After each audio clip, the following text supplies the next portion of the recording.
Bonjour chers amis qui aiment l'histoire. Et Pio Marie, mon petit-fils, vous salue. Alors je vais faire une série de vidéoconférences si vous voulez. Pour parler de géostratégie et de géopolitique. Souvent les gens veulent me confiner à l'histoire des Akans. Oh non, il ne faut pas me confiner à l'histoire des Akans. Hein?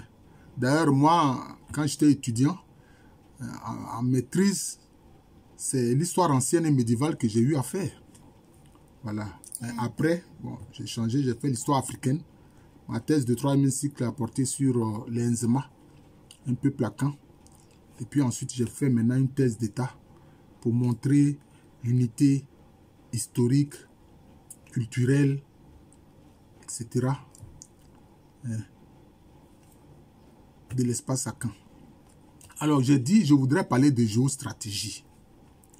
Alors ici, et maintenant, c'est pour m'interroger sur la question de la destinée manifeste. Est-ce que Trump est pour ou contre la destinée manifeste?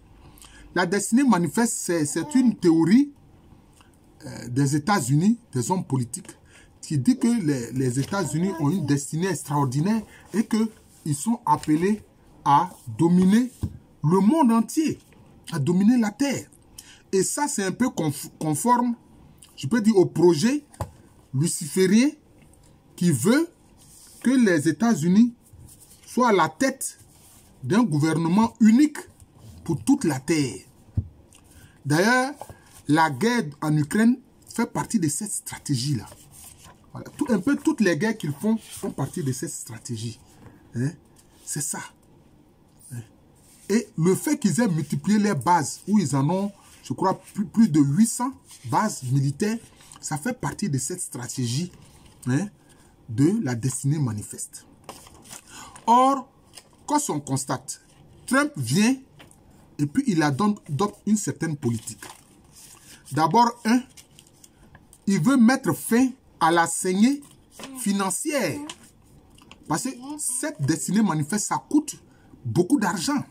On a vu combien de milliards de dollars les États-Unis ont mis dans la guerre de l'Ukraine pour soutenir les gouvernements qui se sont succédés en Ukraine après leur prétendue révolution Maïdan.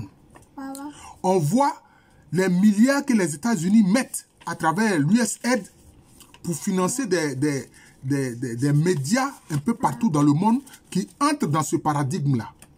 Hein? On a vu beaucoup de médias, de mainstream, etc. en Europe sont financés par l'USAID. Hein? Et plein d'ONG. Les ONG qui font la promotion du LGBTisme, du wokisme, etc. Mais Trump dit, mais il faut mettre fin à cette saignée financière.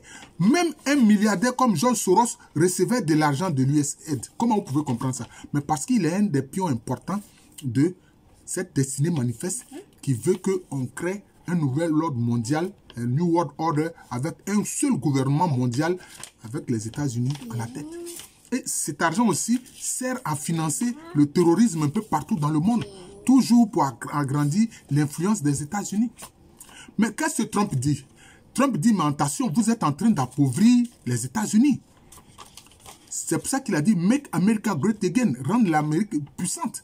Parce que lui, il se rend compte, tous ces milliards de dollars qui sont dépensés, mais ça affaiblit les États-Unis. Ça affaiblit les États-Unis. Vous comprenez?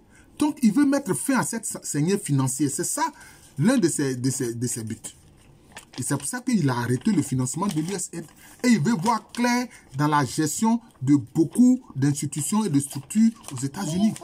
Que ce soit au niveau du FBI, que ce soit au niveau de choses, comment on appelle ça, de ces structures de défense, etc. Il veut voir clair financièrement. Hein? Du Pentagone, etc. Toutes les structures, il veut voir clair financièrement. Parce qu'il dit quoi? Mais comment est-ce que la destinée manifeste des États-Unis pourra se faire si les États-Unis sont affaiblis financièrement? Ce ne sera pas possible. Voilà. Donc, il veut recentrer les choses, faire en sorte que les États-Unis aient beaucoup d'argent. Et d'ailleurs, il a dit à Zelensky, vous, si vous voulez que les États-Unis continuent de vous aider, mais il faut que vous-même, hein, vous autofinanciez votre guerre. En ce moment-là, mettez des terres rares, les terres rares que vous avez là, mettez ça à la disposition des États-Unis. Et il a dit aux autres membres de l'OTAN, notamment aux Européens, il dit, mais les États-Unis ne vont pas continuer de financer à coups de milliards la protection de l'Union européenne. Il faut que vous-même vous protégez. Et pour qu'on puisse faire cette protection, il faut que vous-même vous mettiez la main à la poche pour sortir l'argent qui est nécessaire au financement de votre sécurité. Sinon, moi, je vous tourne le dos. L'OTAN tel qu'il fonctionne actuellement, je n'en veux pas. Parce que ça est en train de ruiner financièrement les États-Unis. Vous comprenez? Et quand les migrants arrivent, etc., ça accroît le problème des dépenses financières. Parce que ceux qui arrivent, ces migrants, il faut qu'ils aient du travail, il faut qu'ils soient logés, il faut qu'ils soient soignés, il faut qu'ils puissent se déplacer. Tout ça, les États-Unis veulent faire des économies à ce niveau pour se rendre puissants. Parce qu'on a vu, la Chine a acheté beaucoup, comment on appelle ça? Comment on appelle ça? C'est une sorte de prêt. Voilà, une sorte de prêt qu'on fait justement à la réserve fédérale. Voilà. Les bons du trésor américain. Les Chinois en ont beaucoup acheté. Et ces temps-ci, ils ont vendu beaucoup. Donc, ça affaiblit aussi financièrement les États-Unis. Donc, Trump est conscient que utiliser comme ça la planche à billets, faire des dollars, finalement, si économiquement les États-Unis sont affaiblis, mais la destinée financière, la destinée manifeste que veulent les Biden et puis l'État profond ne pourra pas se réaliser en fait. Et puis, il est conscient que faire une guerre contre la Russie, un pays qui a près de 8 fuseaux horaires, il a vu, c'est quelqu'un qui aussi qui analyse l'histoire.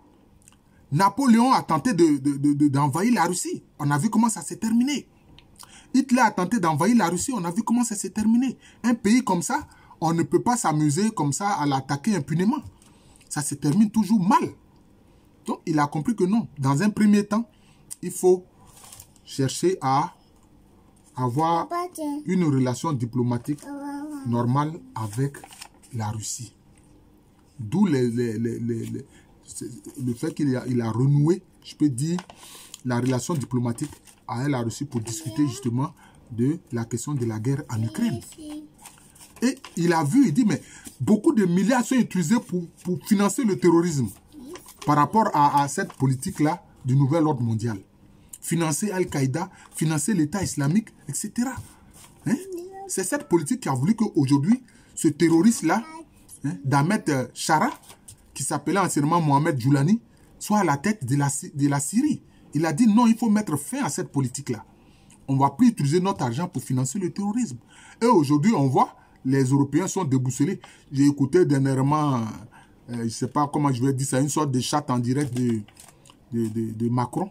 Mais Macron, la France est ruinée. Tu n'as pas les moyens, hein, d'une protection militaire de la France. Il ne faisait que parler de la dissuasion nucléaire de la France. Mais la France a combien de têtes nucléaires par rapport à la Russie? Hein? Au niveau de l'armement nucléaire, la Russie est au-dessus. Donc, on voit que Trump, il utilise une réelle politique. Voilà. Une réelle politique. Il est réaliste. Il veut d'abord renflouer les caisses de l'Amérique. Arrêter la désindustrialisation de la Russie, des États-Unis. C'est pour ça qu'il veut mettre des taxes sur les produits qui arrivent aux États-Unis pour relancer l'industrie américaine, pour relancer la production. Donc, c'est quand les États-Unis seront grands et forts à l'intérieur, alors ils pourront alors s'extérioriser. Parce que sinon, si on continue cette politique d'extériorisation et de dépenses de milliards à l'extérieur, ça va affaiblir les États-Unis. Donc, c'est la première vidéo que je fais sur les questions de géopolitique et de géostratégie. Vous verrez que j'en ferai plusieurs et que vous verrez qu'à ce niveau-là, j'ai quelques connaissances parce que j'ai lu l'ouvrage de Brzezinski sur le grand échiquier. D'ailleurs, j'ai fait toute une série de vidéos pour présenter cet ouvrage-là.